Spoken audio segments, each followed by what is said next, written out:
When I was born, my grandmother opened a mouthful of wisdom and said, "Wena SihleSofute." This means precious gift. I guess that's why I come wrapped in this package of poetry, which is proving to be my artistic bandage to cover up all my broken pieces and scars. So it is okay if you accuse me of wearing a mask. Therefore, if anyone should care to ask why I have this persistent need to pin puns on page while stripping off my heart from its ribcage and placing it on my sleeve as the part that I've paid and the price that I paid, let them know that I am a suitcase of stories and scars that is mostly unpacked on stage.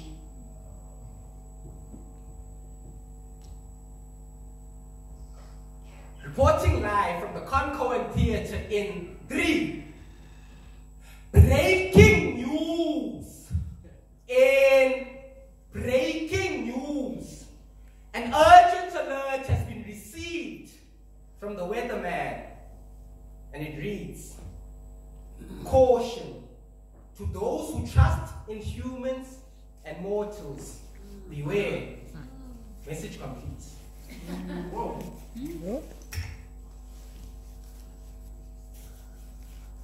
Even the very wind, which often mends and heals broken skin, changes into a destructive force that knows how to blow into a violent cyclone or tornado that shatters and destroys anything it touches and comes close to. These very lessons about the wind I learned firsthand from people whose loving hands became weapons of evil and clenched fists. See, this is the reason why I write. Instead of placing my hopes in a human soul, with bleeding pen as needle, I sew and stitch myself together in order to forget about past hurts that I don't want to remember. And so, what if our poems were never stories, but a recollection of repressed memories, untold and even unknown to the conscious mind?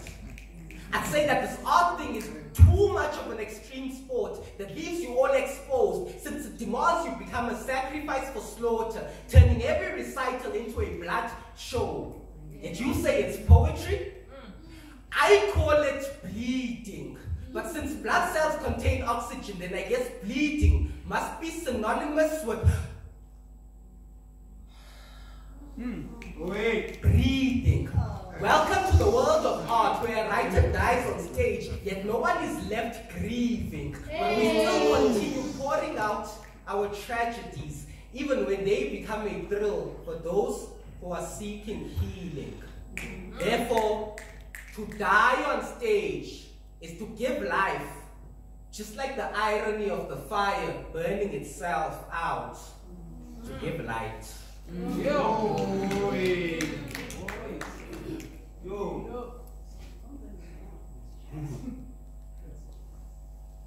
An interesting thing about fire is that not only is it a scorching element of heat that burns and destroys, but it is also a cleansing force used for the purification of gold.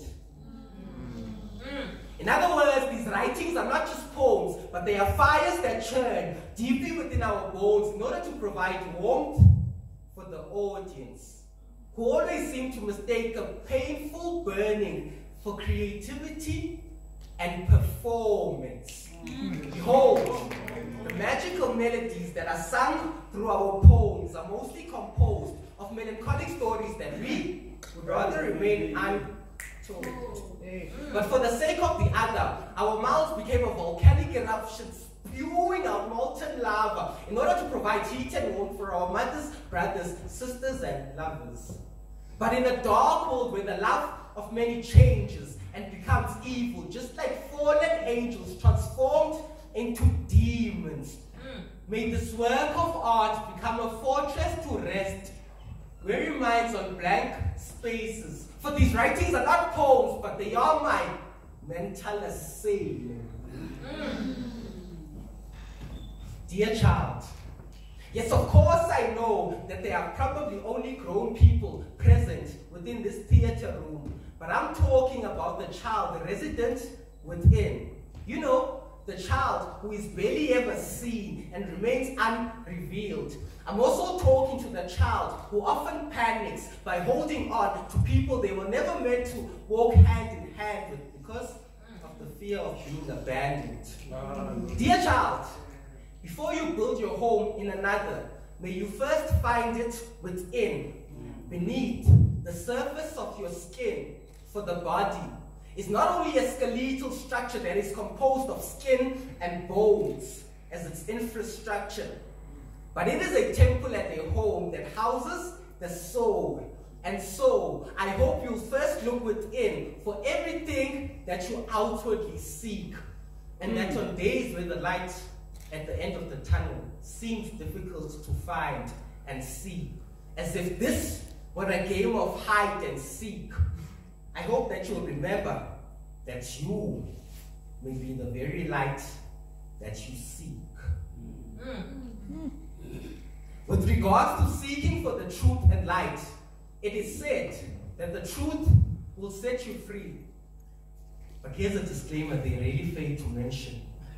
It will also beat the hell out of you as it leaves you smitten, for the visits paid by the truth are not always friendly, but sometimes they sound like loud and violent sirens that demand to be heard as they shatter and pierce the silence.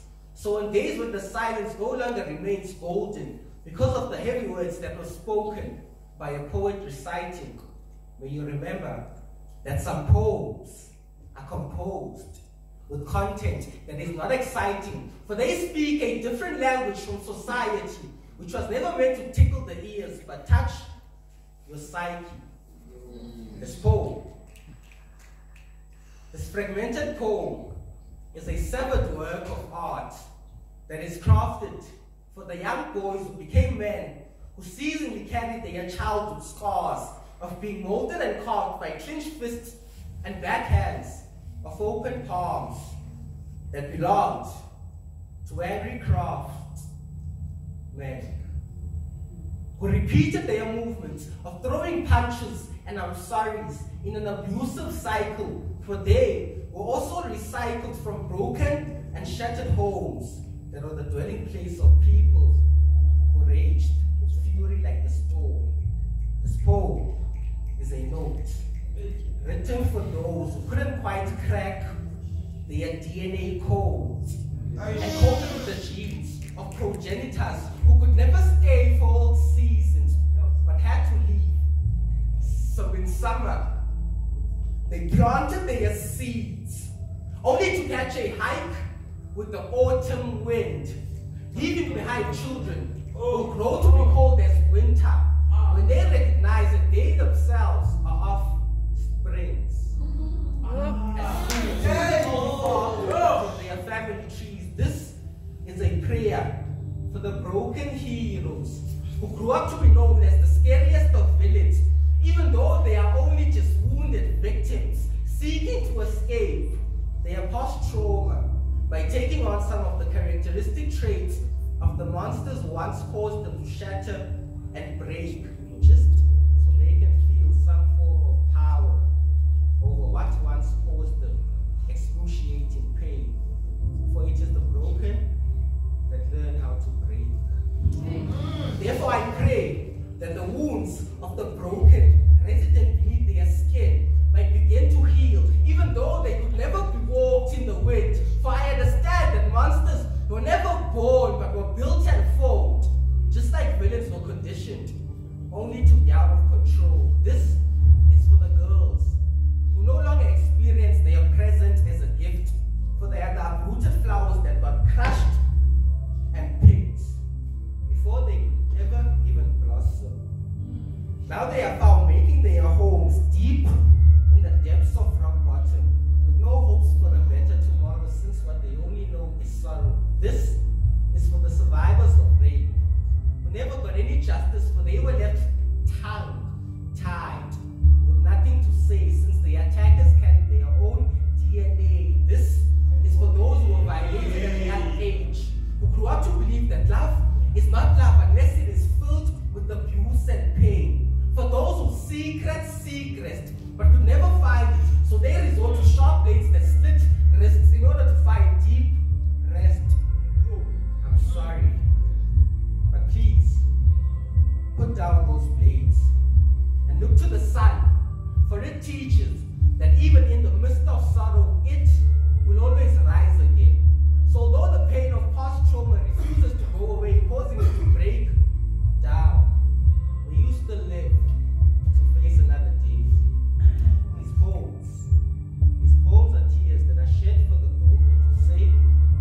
tragic comedy. We build our homes in human hearts when they are not a residence, but only blood pumps. And we inscribe each other promises of happily and forever when humans are temporal beings.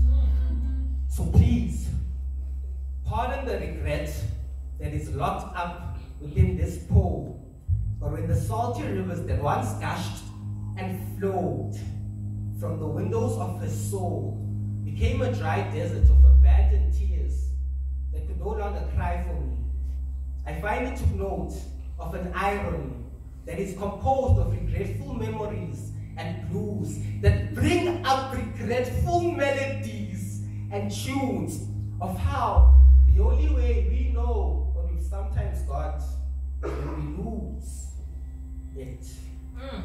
And so it sinks. Our relationship sinks deep beneath the silence that sings of how love have packed up our heartstrings to leave. To the one who told me that sometimes the best way to love is to leave, just like fallen leaves abandon their homes in order to ride the autumn wind. Hi. I've met you on so many different paragraphs and accounts where I've tried to account for the reason why we ended up cutting our ties. If our story filled with scars is a movie, then every poem about us that I ever wrote was simply a remote that I've pressed so many times in trying to rewind back to a time when we first met, before our highs ever turned to goodbye. See, we met on the edges of a frown, where I'd labor as a gardener in order to cultivate her a smile that could be seen on the darkest corner of her eyes, on days where she kept her gaze fixed to the ground because of the heaviness of having to keep her head held high. I noted that this stance was only her taking a bow in order to be able to receive a crown as my queen, I as her king. But he who wears the crown must also bear its weight. And so lover got tired of having to wait and compete against the love affair with my gushing pen that bleeds. And so lover decided to storm out of my life and leave. To my lost lover, even though we no longer experience our former days, when we would rise together like the sun, in order to roam amongst the stars and sail the skies, I hope that you continue to soar in happiness with whoever is by your side, and that you will finally get to reach the always and forever that we could never really find.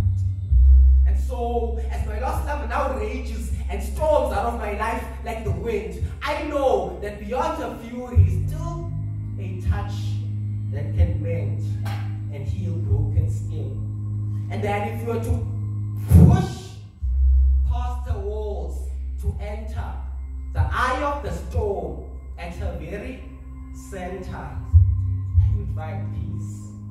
And so may you continue to soar like a bird in the sky and live. But from the residence of my heart, please depart and leave.